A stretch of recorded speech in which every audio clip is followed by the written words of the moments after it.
Il y a quelques jours, j'ai posé la question, quelle est ta source de moteur ou tes sources de moteur au quotidien? Et je veux rebondir suite à cette réponse qui m'a été apportée. Je fais le lien avec mon parcours et la réponse qui m'a été apportée parce que je parle de créativité, de réflexion. Et tu vois, j'ai eu mon premier emploi assez jeune et puis j'allais encore à l'école en parallèle et jusqu'au jour où c'est complètement en fait dans ma vie professionnelle. Et c'est à ce moment-là en fait où je me dire ok, qu'est-ce qui me donne vraiment envie, qu'est-ce qui me passionne. À l'époque, ça m'avait donné une certaine confiance en ma capacité à aller de l'avant. Donc cette question de qu'est-ce qui me passionne, et moi à l'époque, j'étais beaucoup dans la danse. C'est quelque chose que je pratiquais dans ma vie personnelle.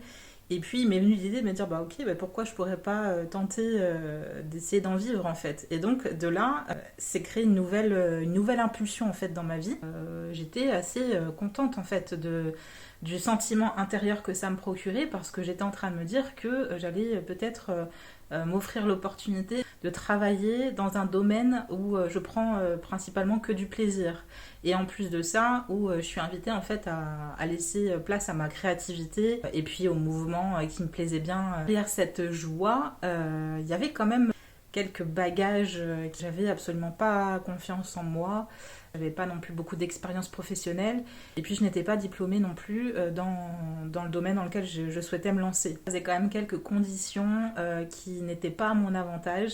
Quand je me replonge en fait à cette période, ce qui m'a servi de moteur en fait, c'était vraiment ma passion, ce que je ressentais intérieurement, ce que j'étais en train de projeter dans ce que j'allais pouvoir vivre en fait en tentant cette expérience. Je pense en fait que quand tu vibres cette passion, ça se ressent, ça se voit et ça parle pour toi en fait. Et du coup, je pense que c'est ce qui m'a aidé à obtenir mon premier emploi, juste avec ma motivation, avec mon ambition et probablement avec mon sourire aussi qui était là. J'aimerais juste terminer cette vidéo par te dire que pour moi, le sentiment de moteur qu'on ressent en soi, il est super important à écouter. À chaque fois que j'ai dû changer de chemin ou d'orientation, c'est souvent ça que j'ai écouté, de comment je me sentais. Parfois ça a pris du temps, c'est vrai. Parfois j'ai mis du temps à changer de cap alors que ça faisait un petit moment que j'étais pas forcément bien là où j'étais. Mais j'ai quand même pris ce temps à un moment donné, sûrement là au moment où j'étais prête en fait, pour me poser cette question de est-ce que je suis réellement là où j'ai envie d'être.